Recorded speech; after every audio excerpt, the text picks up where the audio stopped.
Les examens d'entrée au collège session 2014-2015 ont pris fin ce mercredi sur toute l'étendue du territoire national. À l'école primaire d'Abading Dixine, les épreuves de calcul et d'histoire ont été abordables pour ces élèves. Ça s'est très bien passé, les sujets étaient abordables, tout ça. Je suis confiant de voir mon examen.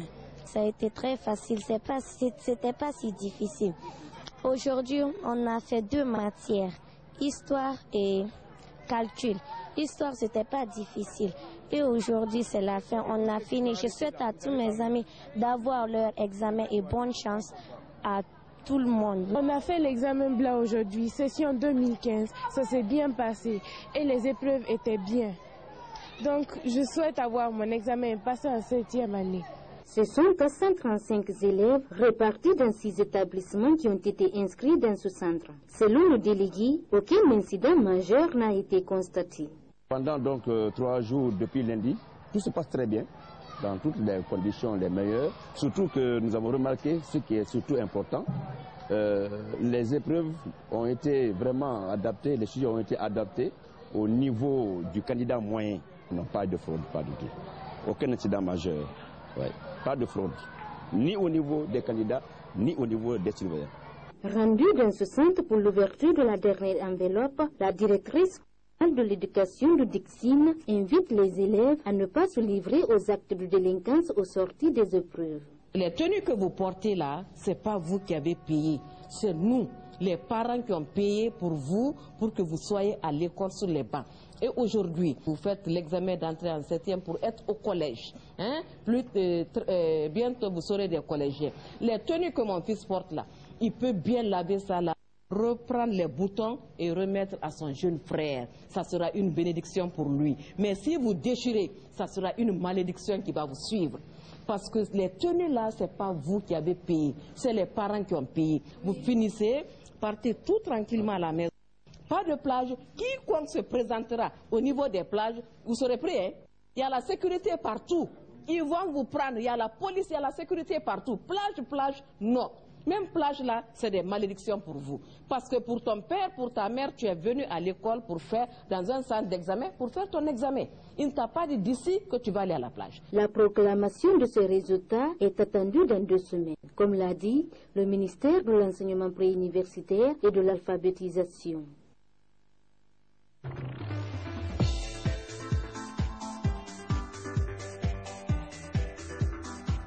C'est pour renforcer les capacités de production des populations de Kabak que le ministre de l'Agriculture a fait un don à cette population qui a été doublement touchée dans ses activités agricoles par le non-achèvement des travaux de leur digue, mais aussi frappée par le virus Ebola. Kabak, de par la digue non fermée l'année dernière, par Ebola cette année, les populations les plus démunies ont été très touchées.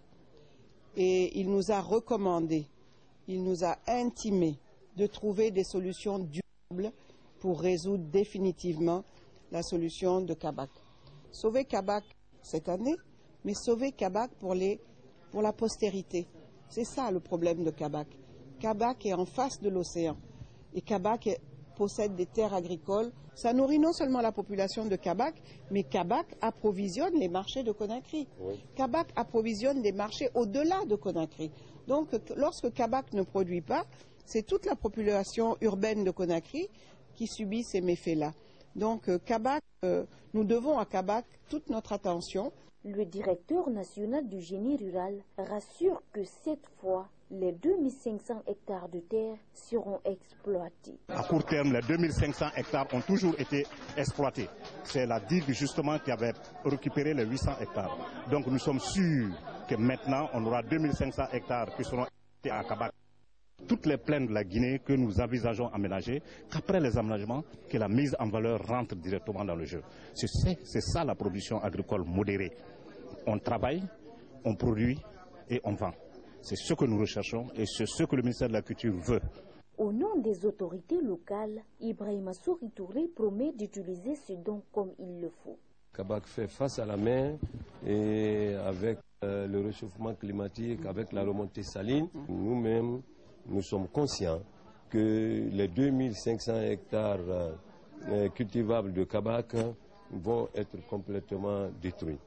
Donc quand vous venez en ce moment-là pour sauver cette population exclusivement paysanne, pour qu'elle puisse faire face à ses activités agricoles, mais aussi demain pouvoir se nourrir, nous ne pouvons que dire merci. Je vous assure, au nom de Monsieur le Préfet empêché, au nom de toute la population de Fourkaria, que l'ensemble de ces dons seront utilisés à bon escient. Il est à signaler que ce don est composé de 30 tonnes de semences de riz, des intrants, des herbicides, des pesticides et des étiveuses.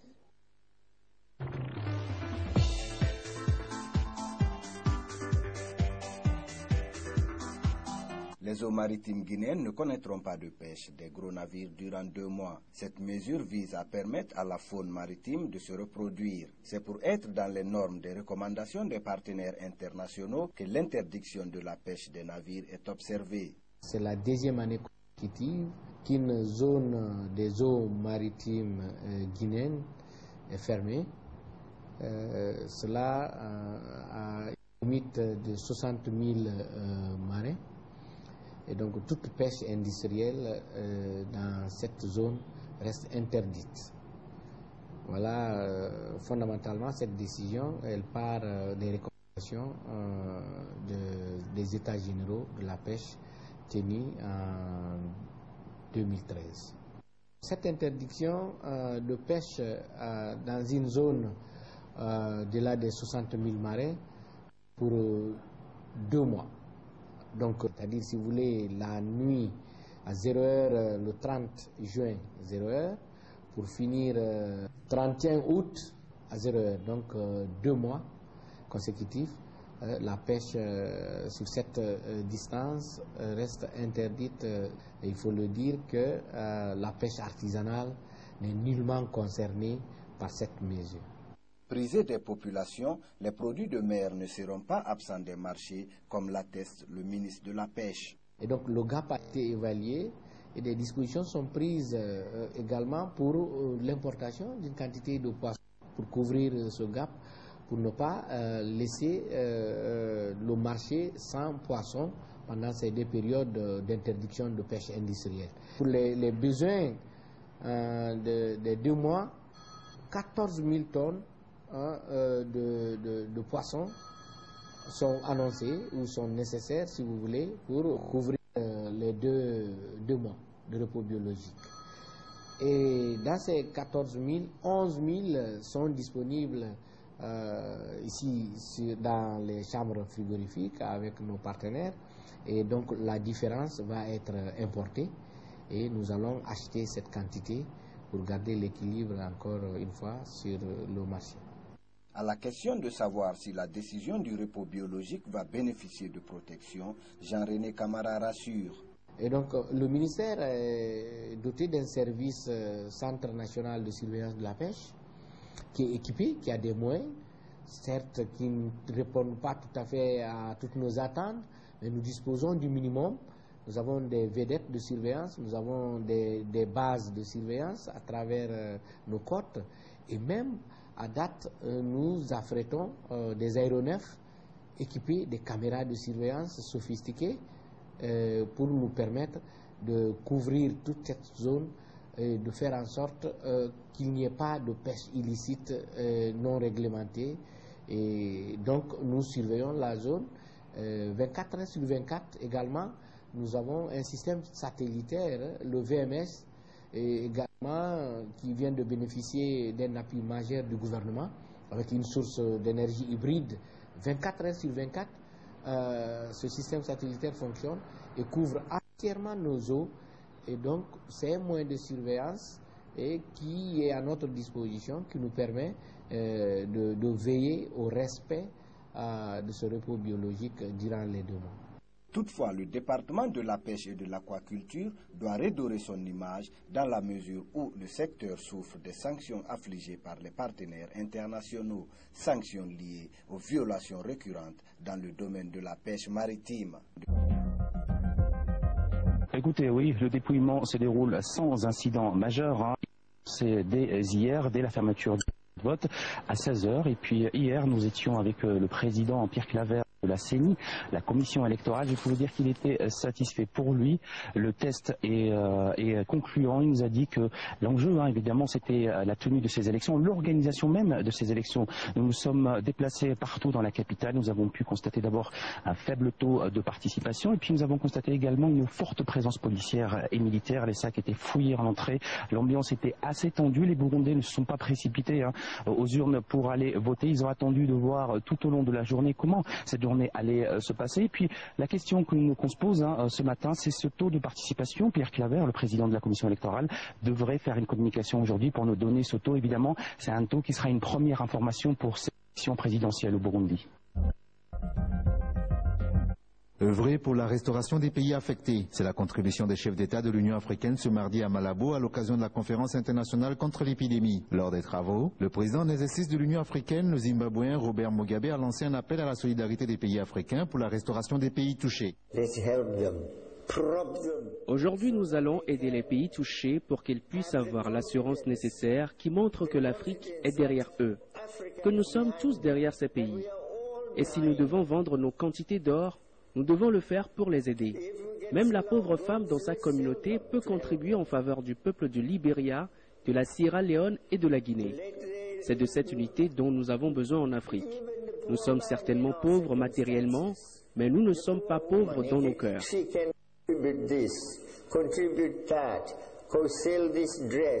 La solidarité des pays africains s'est exprimée ici à Malabo avec une donation de 13 millions de dollars. La priorité a été mise sur la reconstruction des systèmes de santé des pays touchés et la mise en place d'un centre africain pour la prévention du virus Ebola. Autre point important, le renforcement des capacités pour riposter face aux urgences sanitaires sur le continent.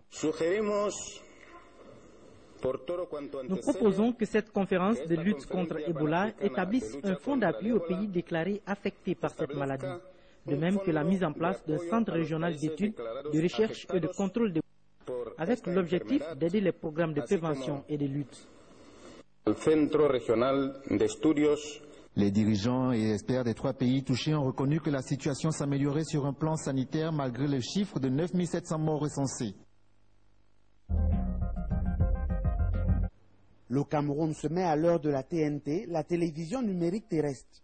Moins d'un mois après le 17 juin 2015, date butoir fixée par l'Union internationale des télécommunications, la première économie d'Afrique centrale a rejoint le cercle encore fermé des pays africains ayant réussi la transition au numérique.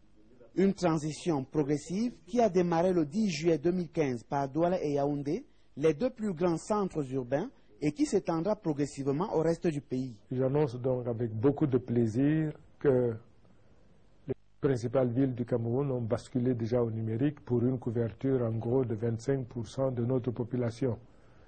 Je voudrais également pour vos téléspectateurs dire que nulle part ailleurs de par le monde le basculement de l'analogique vers le numérique ne s'est passé du jour au lendemain sur l'ensemble d'un territoire. C'est un processus. On va toujours étape par étape. Là, nous sommes dans la phase expérimentale. Pour cette phase expérimentale qui durera moins de 3 mois, 1000 foyers seront équipés de terminaux de réception. Objectif, parfaire le système avant la commercialisation des décodeurs. Nous entendons mettre à la disposition de cette population cible 1000 décodeurs. C'est donc cette population cible, cette population moins, que nous avons donc distribué ça et là dans les 2 grandes métropoles qui vont nous dire à cet endroit, voici la qualité de la réception, à tel autre endroit, voici telle autre qualité de réception. Que nos populations ne s'impatientent pas. Lorsque tout sera fin prêt, nous leur dirons où se trouvent les décodeurs. C'est la chaîne nationale publique CRTV, Cameroun Radio and Television, qui a été désignée comme multiplexeur et diffuseur de la TNT. 13 chaînes, dont Africa 24, font partie de la version expérimentale du bouquet. Dans un proche avenir, plus de 30 chaînes y figureront. Coût global du passage de l'analogique au numérique au Cameroun, environ 110 milliards de francs CFA. À ce jour, seulement 7 pays africains ont opéré leur transition numérique. Ces 20 dernières années, Hillbrow est devenu synonyme de criminalité. Dire dans les quartiers surpeuplés et dangereux peut être difficile, spécialement pour les jeunes, lorsqu'ils n'ont pas école. Pour s'assurer que les jeunes de Hillbrow ne restent pas dans les rues, la fondation Outreach a mis en place plusieurs programmes tout au long de l'année. Le centre pour la jeunesse est, je pense, très important pour Hillbrow, parce que la plupart des jeunes d'ici sont habitués à vivre dans la rue, à fumer de la drogue, mais le centre pour la jeunesse peut les aider à se concentrer sur des choses positives et pas sur des choses négatives. Maintenant, les jeunes ont autre chose à penser. Awande Mkatala et Hope Mwala sont deux adolescentes qui participent aux activités de la fondation. Elles veulent devenir actrices et bénéficient de ce programme de théâtre à Hillbrow. Je pense que le centre pour la jeunesse, pour les jeunes qui vivent à Hillbrow, les aide vraiment à sortir de la rue et de la criminalité. Tant pour moi, ça m'aide à avoir confiance en moi et aussi ça m'aide à l'école. Quand je serai grande, je voudrais être chanteuse ou actrice. À travers la comédie, le chant et la danse, ces adolescents trouvent un espace en dehors de la dure réalité de Hillbrow, un chemin à suivre. C'est très dur de vivre ici de cette façon, mais je voudrais changer ma vie quand je serai grande. J'ai vécu ici depuis 2007 et je n'en dirai pas plus. Ça a été différent pour moi. Avant, je vivais dans une ferme et quand je suis arrivée ici, je n'y étais pas habituée parce que les appartements sont petits. Je ne me sentais pas libre de jouer dans les rues, mais j'ai découvert le théâtre Hillbrow. C'est la clé du succès. Si vous vivez dans un endroit comme Hillbrow, vous voulez vraiment atteindre le succès et l'éducation est numéro 1. Hillbrow essaie de devenir à la pointe du changement social et investit beaucoup dans sa jeunesse en lui fournissant les catalyseurs du changement.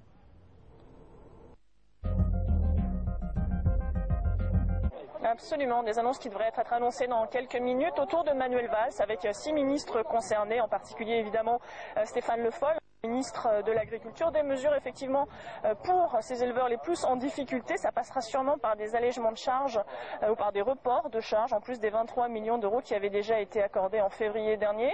Et puis on sait les banques seront elles aussi mises à contribution. Elles devraient probablement alléger leurs conditions de prêt pour ces éleveurs qui ont des difficultés de liquidité.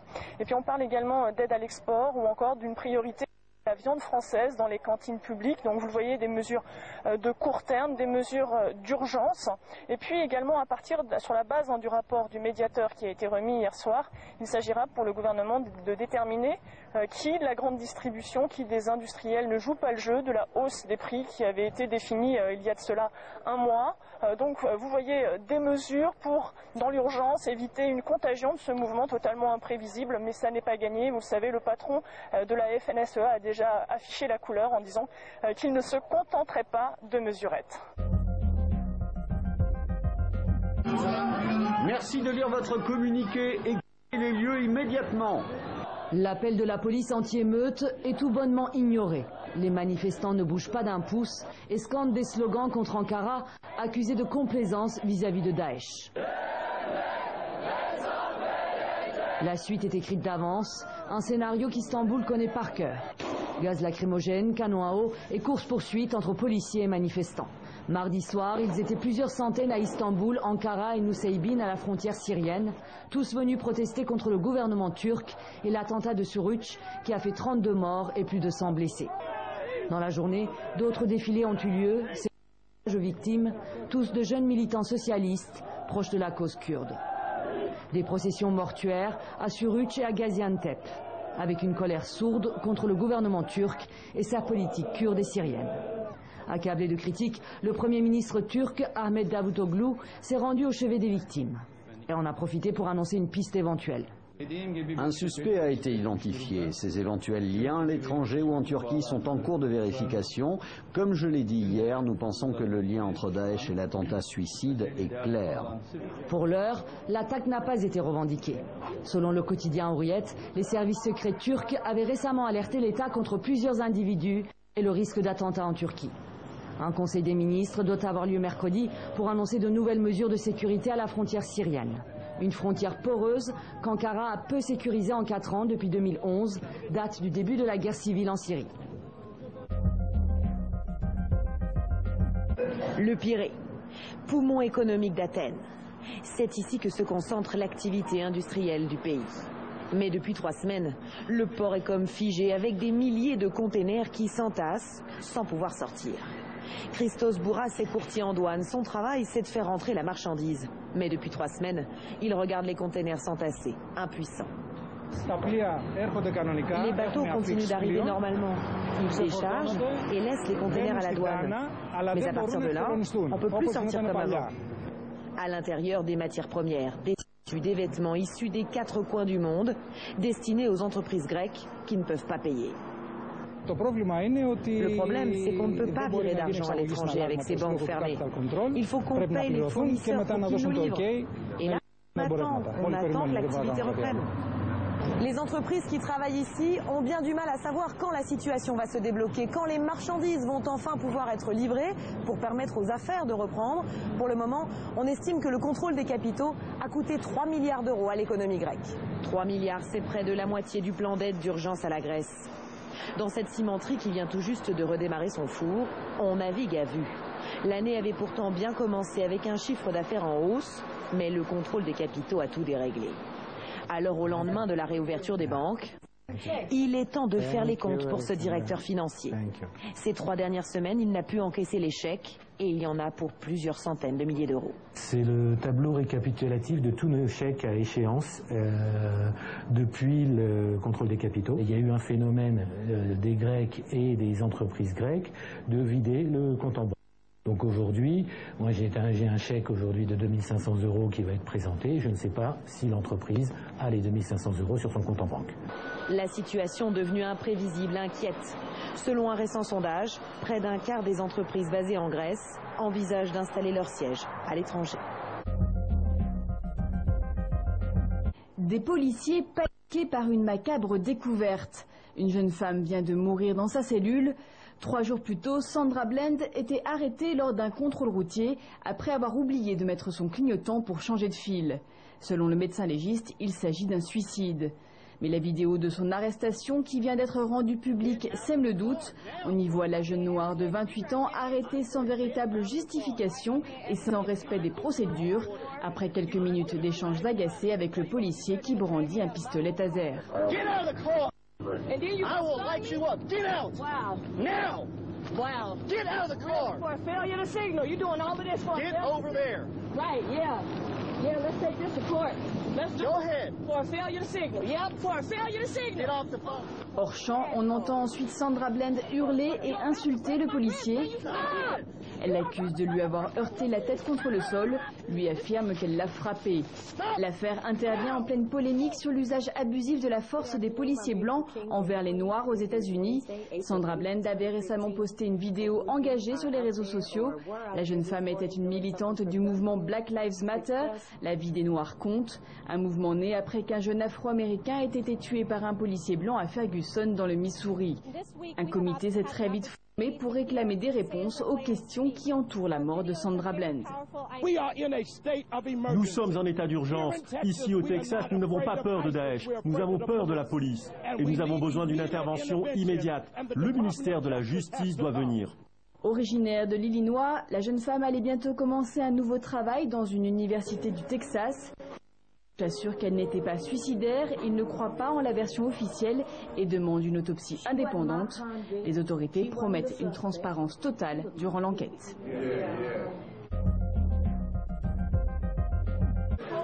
C'est un sursaut patriotique. Ces milliers de Haïtiens dans la rue sont là pour défendre leur dignité, avec plus d'une vingtaine d'organisations de la société civile réunies, tous solidaires avec les expulsés de la République dominicaine voisine, des victimes de sa nouvelle politique d'immigration et de son climat de xénophobie. En réaction, ils brandissent l'arme économique, le boycott des produits dominicains. Nous exigeons du gouvernement dominicain qu'il respecte les droits des Haïtiens et leur dignité. Nous demandons aussi aux Haïtiens de soutenir nos produits locaux. À l'origine, c'est la décision de la justice dominicaine de ne pas vouloir régulariser la situation des descendants sans papier. Résultat, 200 000 personnes se retrouvent désormais sans statut légal. Essentiellement des Haïtiens d'origine qui ont immigré parfois depuis des décennies. Si certains ont pu obtenir un titre de séjour temporaire de 2 ans, les autres subissent toutes les vexations. Les Dominicains cibles, comme haïtiens, se retrouvent matraqués, égorgés, mutilés, pendus, fusillés, séparés brutalement de leurs familles, coupés de leurs racines, dépouillés de leurs biens et expulsés vers Haïti. Le mouvement de protestation attend une officielle des autorités haïtiennes. Cette pétition remise au Premier ministre Evans Paul exige l'arrêt de l'importation de produits de la République dominicaine.